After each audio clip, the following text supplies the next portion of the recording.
Happy Tuesday. I hope you've had a lovely long Easter weekend and you are enjoying the school holidays so far.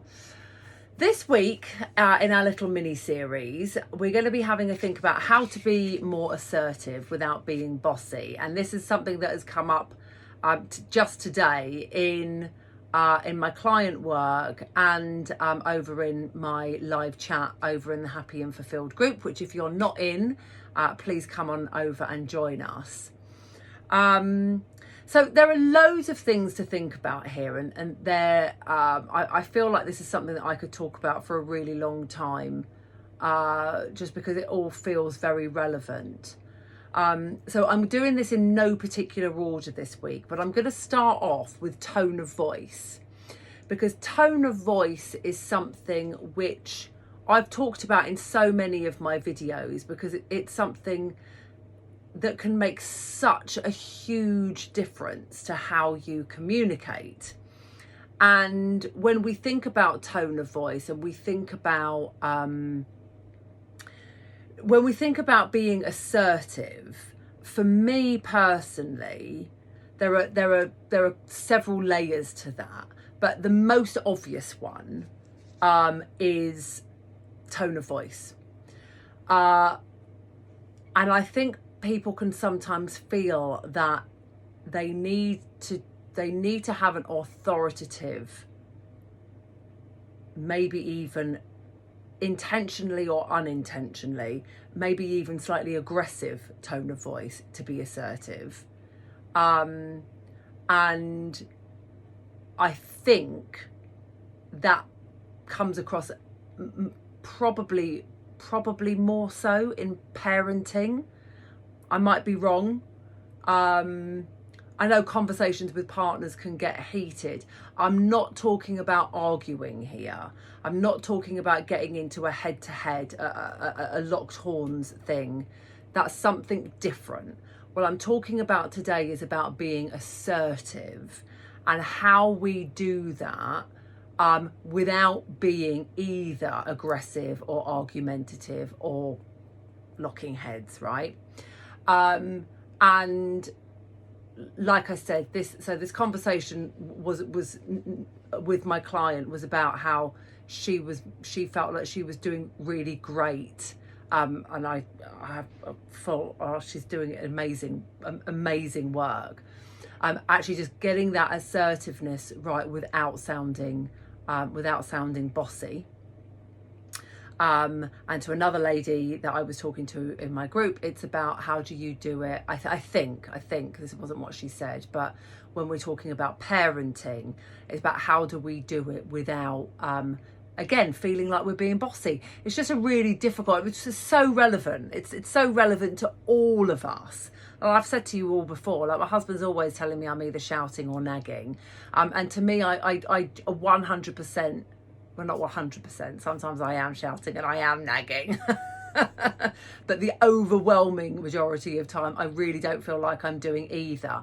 So it's very important that we get this right. And we know that something like 40% of how we talk, how our message is received, is the tone of voice that we use.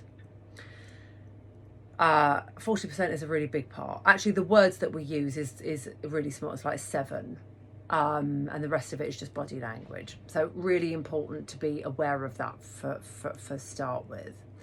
So thinking about our tone of voice, thinking about what does assertive mean to you? What does being assertive mean? Maybe that should be what I'm talking about rather than tone of voice on the initial one.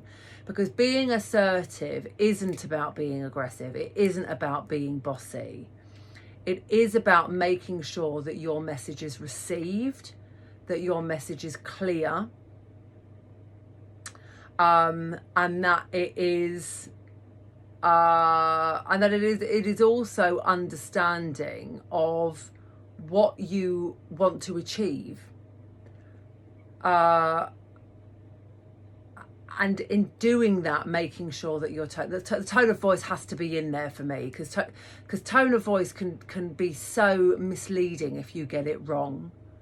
And it can change so much. So we really want to be able to, I'll come back to the dishwasher, right? Because like everybody, well, not everybody, but like so many of my clients talk about dishwashers, and I relate to dishwashers because it's been so many of my arguments in the past as well. So I get the thing about feeling supported at home, feeling like you are that you are having help in the kitchen, having help with the laundry, like having help with the cooking, like whatever it is, feeling like you are supported. And so how do you do that in a way that then you don't get accused of nagging or shouting? And it is about just saying, here is my message, this is what I want to achieve, I want you to do this X by this time. Back to the I statements that I was talking about last week. So we're not saying like, you never do anything, you never do this, you never do this. We're saying, I would really appreciate it if you did this. I need this to be done by this time. So you're using an I statement, which I'm sure I'll come back to later on in the week.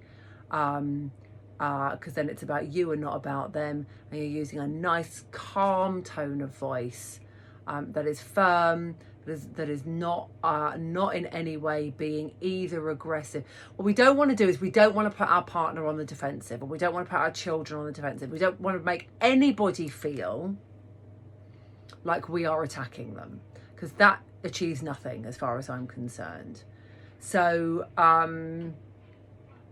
coming at it from a point of view of, this is what I want to achieve, this is what needs to be achieved, this is how I want it done, or this is how I would like it to be done, and getting that over in a way that is calm, I think in itself now is a great starting point. Okay, I think I've probably covered about 2 or 3 other topics in there that I'll come back to later on in the week. But for now, being assertive, not bossy. What is the message you are trying to get over? And watch your tone of voice. Okay, catch up with you later.